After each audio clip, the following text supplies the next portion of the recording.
Good morning, Wanderland. Kelly here, out for my first proper wander of 2023, which is very exciting. Plan today, visit some new spots and an old one, try out some new gear that I've gotten fairly recently, and practice some techniques that I'm trying to brush up on this year, or get better at generally, and of course, get some good photos and video. Let's do it.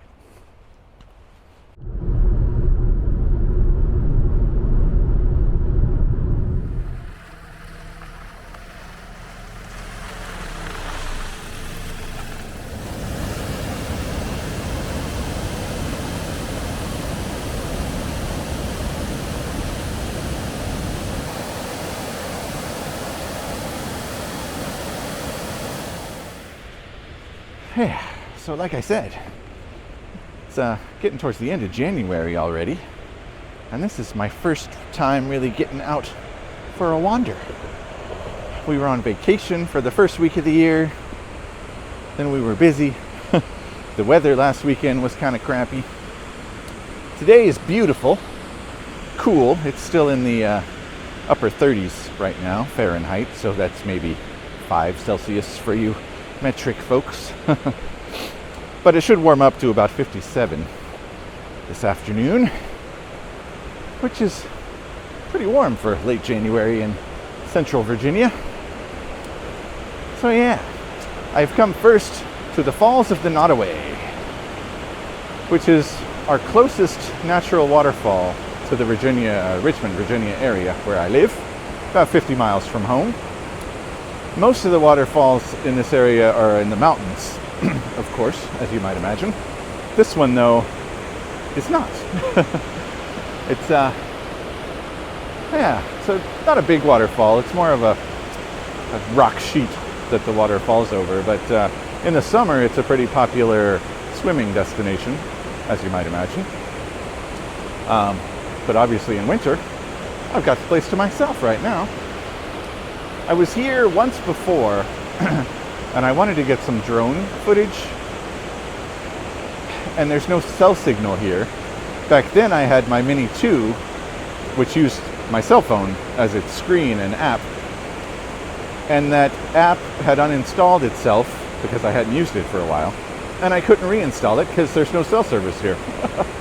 So that was kind of a waste, but I'd always wanted to come back and get some drone footage for one thing. So I thought today would be a good opportunity. We'll see how the Mini 3 Pro does, because it does not need cell service. Yeah. So we're going to walk around here a little bit, see what we can see, get some photos, get some drone footage, get to it. Now what we're seeing here is the dam that creates the Nottaway Reservoir, which is just on the other side of that dam, of course. Fishing spot for folks who are into that sort of thing. But it kind of creates this cascade that goes down there, and then there's a bunch of rocks in the distance that it flows over, so that's where we're headed. But look down here, you can see it got below freezing last night. There's some ice here in the rocks that I've got to be careful for. It's not real thick because it hasn't been below freezing much, but definitely don't want to slip and fall today. That would be bad.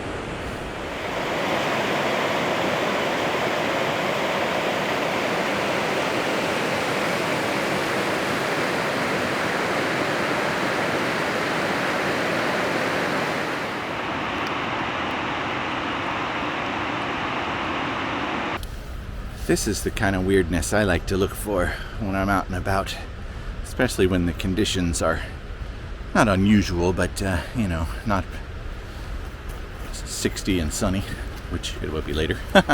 But these are fascinating ice crystals that have kind of pushed up under the dirt, which is really neat. I think there's a name for this, I forget, but yeah, cool stuff. Can we focus on that? It's little ice. Didn't get that in Florida.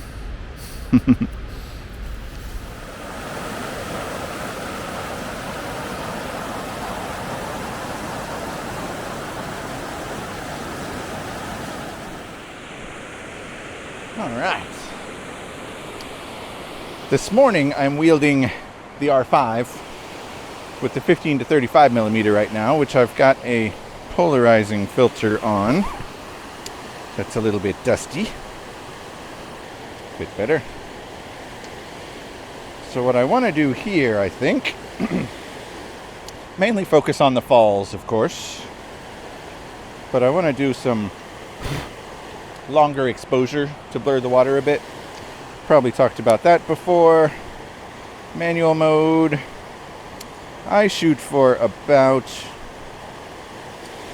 if I can get a fifth of a second or so, I like that. I usually don't go higher than a quarter of a second unless I'm trying to get really funky.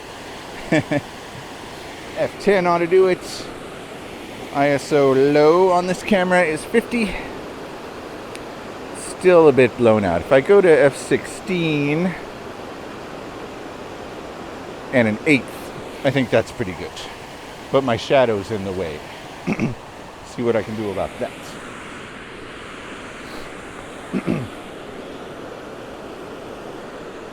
That's not too bad.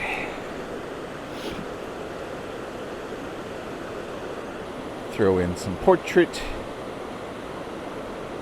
without my shadow. And I'm getting some of this moss down here in the foreground. At F16, hopefully that'll be fairly focused. Okay, drone time.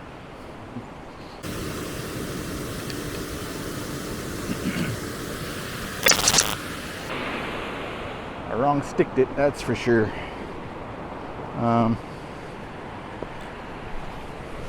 And it lost connection, so that's probably in the water. Well, that took a most unfortunate turn. I want to be honest with you guys. I lost my drone. You have to laugh. That's what DJI Care Refresh is for, right? Man. But it was totally my fault. I was getting a nice shot. It's coming in backwards. I saw the bush that I hit, but instead of going up or away from it, I went down into it through a slip of the finger. Jeez. Stupid. But it went in the drink. And I just bushwhacked on the little island out there to see if I could find it, but it's not on the surface. The water's so murky, I waited a bit, but it's also freezing, of course, so I couldn't do that for long. Could have washed downstream. I think it just sank, though.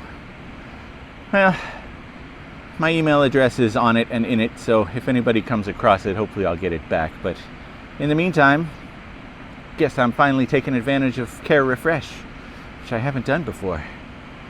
Though I always get it, because I know I'm not that bright. Well, c'est la vie. Press onward. Sheesh. Cool little railroad bridge.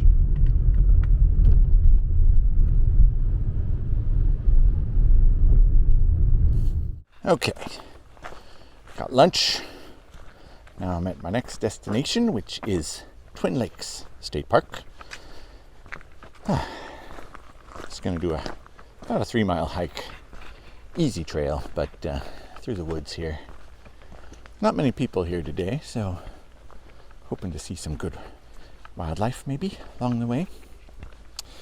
I really wanted to do some birding, and one of the new pieces of gear that I wanted to try out was a gimbal head for my tripod. And of course, I left home without it because I'm really not used to using a tripod most of the time. Certainly don't haul one around most of the time, except for a little one for pop a video camera on, basically. So I might have to go out early tomorrow morning at the reservoir near home, try that out so I can tack it onto this video. That'll be the plan. But for now, taking a walk in the woods. Okay. Winter trees. So, you guys know history is one of my things. This park has an interesting history. It was created in, I want to say, 1948 or so, as a result of a lawsuit brought by a black gentleman, African-American gentleman, who sued the state on separate but equal grounds because Negroes, black folks, were excluded from the state parks. So the state peeled this park off of the nearby Prince Edward State Forest, called it the Prince Edward Park for Negroes, State Park for Negroes. Yeah, and of course, after desegregation, they renamed it to Twin Lakes State Park because it includes 2 lakes. Yeah, so more of that fun Virginia history that I'm glad we've moved past and hope we've learned from. It's a nice park, though. Okay, this path I'm on is the Otter's Path Trail, and it basically loops around one of the lakes, Prince Edward Lake. So I caught a glimpse of the lake through the trees in the distance, but I think I'm still making my way to it. So hopefully we'll get some good pictures and stuff. Brought my long lens, even though I don't have the gimbal. By long lens, I mean the 100 to 500. And I actually have both the R5 and the R7 today, which is rare. I don't usually travel with 2 camera bodies. But yeah, the extra reach of the R7, I'm hoping, will give me some good wildlife shots if I see any. I am hearing some birds, at least. Okay, keep going. The bird I was just hearing, it was kind of an unusual little chittering sound. So I thought it was maybe a little warbler of some sort, but I brought up my Merlin app for sound ID, and it says it's a bald eagle. Must be up in the trees. I have to keep an eye out as I get to the lake. That would be sweet. Oh, yes, indeed. Way up above me. There's 3 of them. I'm sure this camera's not picking them up. Make that 4. Oh, man. Bald eagles. Always nice to see. All right. See if I can find a clearer spot and get some pictures. They're pretty far up there, but you never know.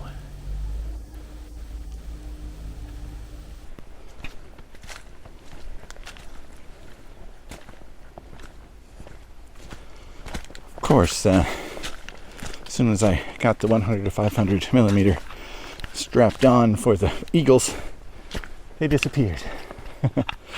Hopefully they'll make a reappearance as I get around the lake. But I'm hearing on the other side of the lake a fairly agitated, pileated woodpecker. And those are cool. Hopefully I'll spot that guy when I get around there.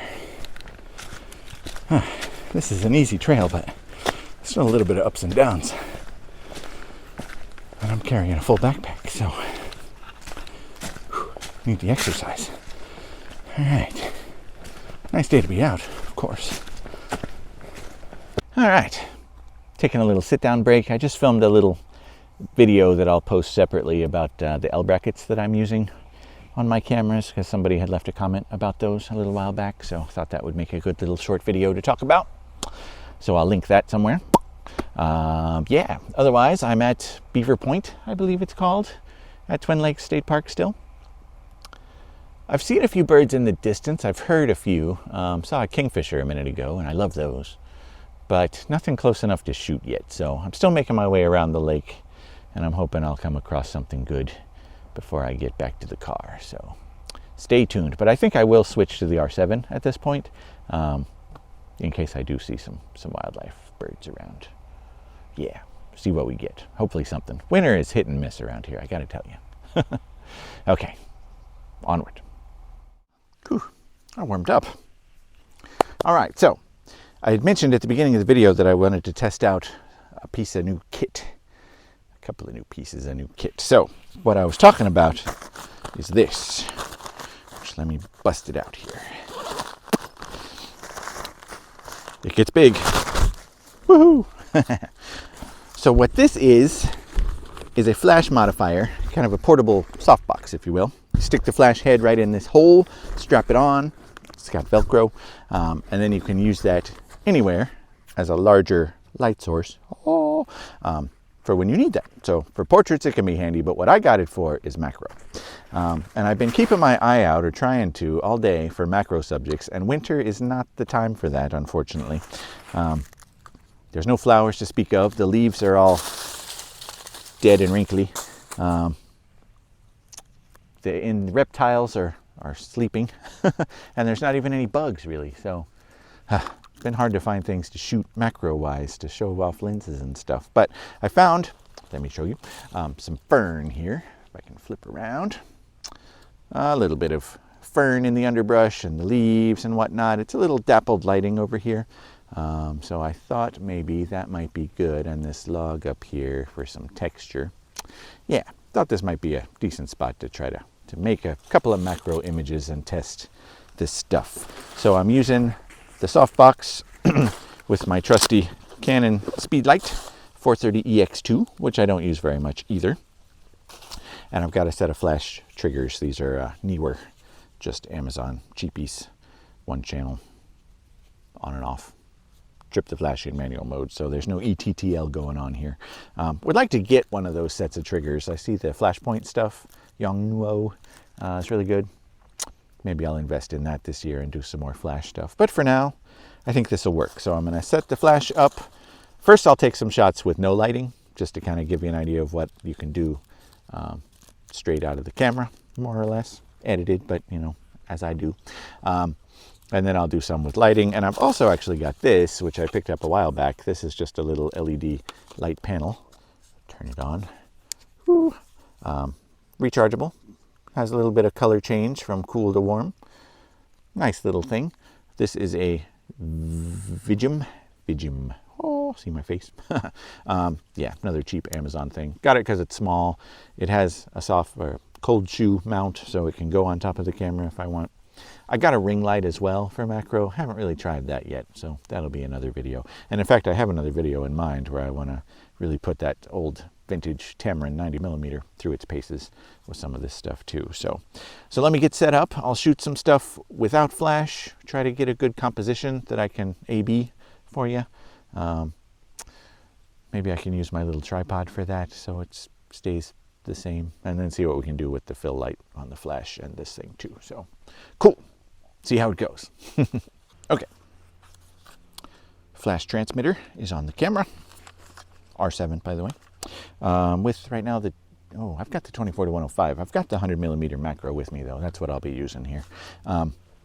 Receiver is on the flash, which is on its little shoe, so it can hopefully stand up somewhere around here. And then to mount this to the softbox, it comes with this Velcro strappy thing, which goes around the body of the flash, like so. And that basically creates a, I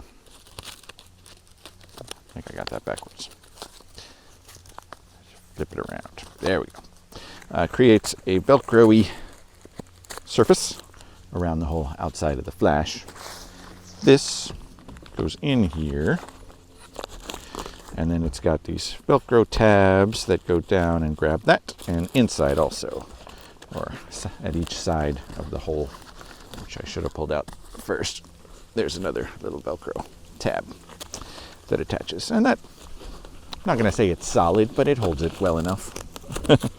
And then the idea, of course, is when you fire the flash, it just turns this whole white area into a light source. Okay. Stay. It's on. Okay. Let me swap lenses for the 100mm and then start shooting. Okay. The sun's actually getting a little lower, so this just got all shady, which I think is good. So what I'm doing right now, I'm just shooting this fern with the fallen stick behind it and some leaves in the vicinity. I'm pretty close at 100mm with the R7, which is 160mm effective. So I'm getting pretty close up on this fern leaf, just where you can see the serrations on the edges of the leaf. And I'm at right now, go to ISO 400. I'm at f8 and 1/40th of a second. So not ideal for hand holding, obviously, with not much light. And since I'm fairly close, there's light fall off with the macro too. So if I get a little further back, it gets a little brighter. Focusing. Oh, yep, that's nice. Okay. Take a few like this.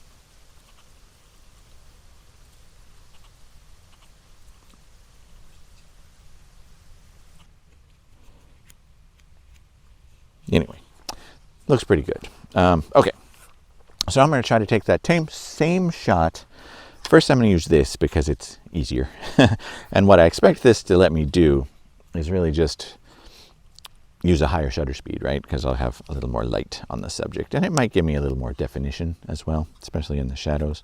I'm going to go with fairly cool light because it's kind of daylightish. We're in the shade a little bit, so that's going to be cooler as well. In fact, maybe I'll warm that up just a little. Nothing technical, nothing scientific about what I'm doing here. Okay, let's see what that does. So I'm just kind of holding it here off to the side, but close to the front of the lens, if I can manage that.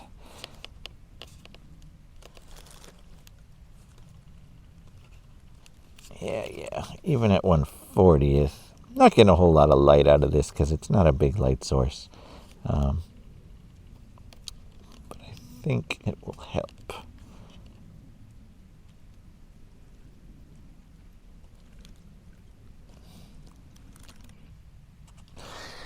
And I imagine with macro, generally you don't want to autofocus too much, maybe to get it dialed in at first, but then you just want to leave focus where it is and move the camera in and out instead, because the depth of field that you're working with is so small. So yeah, that's what I'm doing. I need to talk about back button autofocus sometime. I'll go through that at some point, because that's what I use, and I'd highly recommend it. Okay, so let me grab a few more like this, and then I will get out the flash modifier and see what we can do with that. Okay. Yeah, I'm liking this. With this little thing, since it's small, you can kind of stick it under your subject to get some backlighting or rim lighting, and that can be handy. Trying a few like that right now. Let's see what we get. I want to get more with this branch. Okay, see how that goes. Oh yeah, neat. Okay, now let's try the flash. I'm not on real stable ground here, so I've got the flash, the softbox set up just to my right here. I've got it at 1/8 power right now. So yeah, we'll see how that works. It's about maybe a foot, 14 inches away from my subject here. So I've got to first, that's a trick. So the settings that I have right now, if I look through the electronic viewfinder, everything's real dark. And that's because I've got exposure simulation turned on. So what you might need to do when you're doing this kind of work is bring up your menu. I've added it to my custom menu, but there's an item, I believe it's in the shooting, the red menus, for viewfinder simulation mode. On the R7, it shows as display simulation, and you can disable it. And that way, you won't get exposure simulation in the viewfinder, but what you will get is bright enough to see. So, let's see. Oh yeah, that's much better. Okay, carry on. Now, let's see how this works. What you lose by disabling that, though, is the histogram.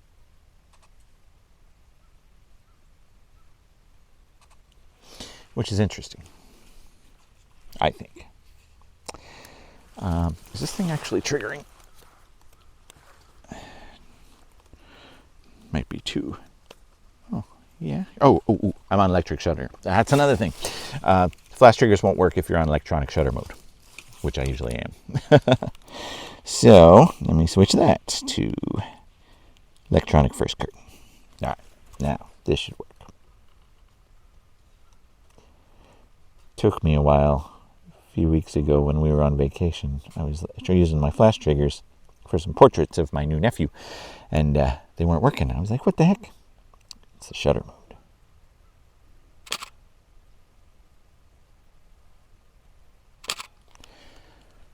Chimp that. Ah, that is an interesting effect. Okay.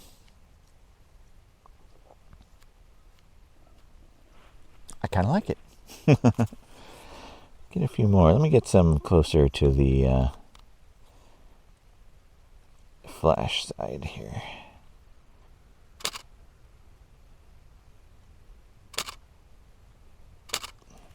The R7 has kind of a nasty shutter sound, I must say, compared to the R5 especially. Well, that's not bad. Kind of like what I've done here.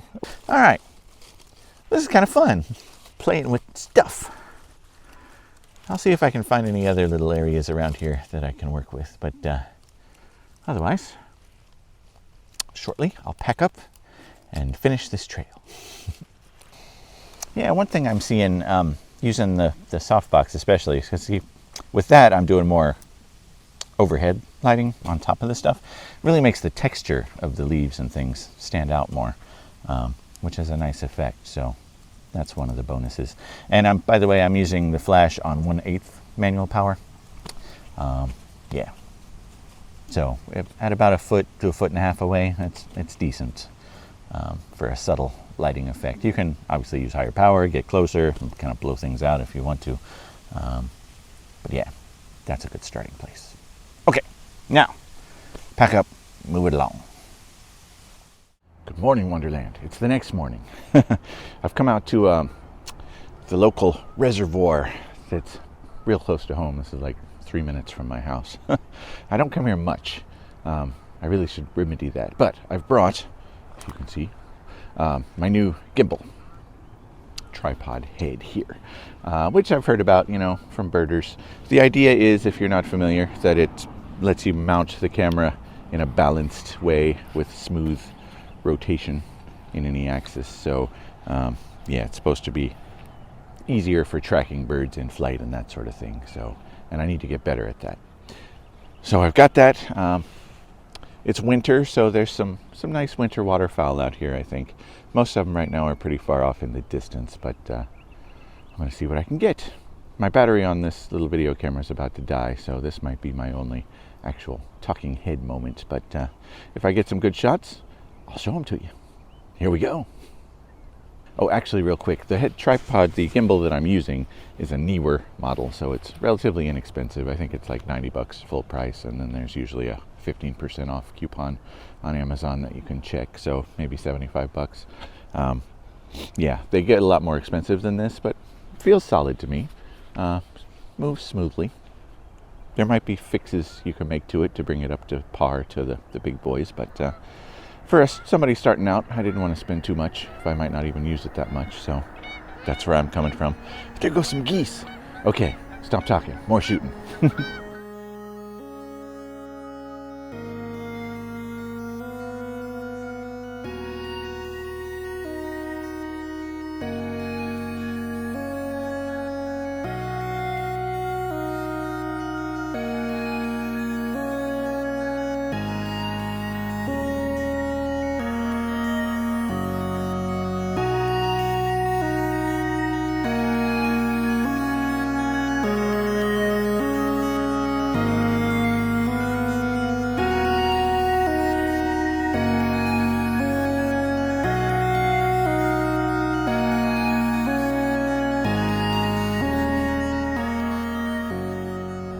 Not too bad.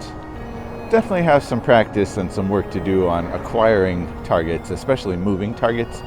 But part of that is because I switched to the 800mm and I added the 1.4x teleconverter. And I can't do the math in my head right now, but that puts it at like 1600mm probably. So trying to track a flying bird with a telescope is not easy. So yeah, I think I got some good shots. I got some eagle shots, which I missed yesterday, so feel good about that. Hopefully those came out well. That was with the 800 and the TC, so I don't expect them to be tack sharp, but hopefully good enough. And yeah, go home and see what we got. In the meantime, calling it a video here. So hope I didn't say this before, but be good to yourself. Take care of each other. Don't forget to be awesome. Get out and wander.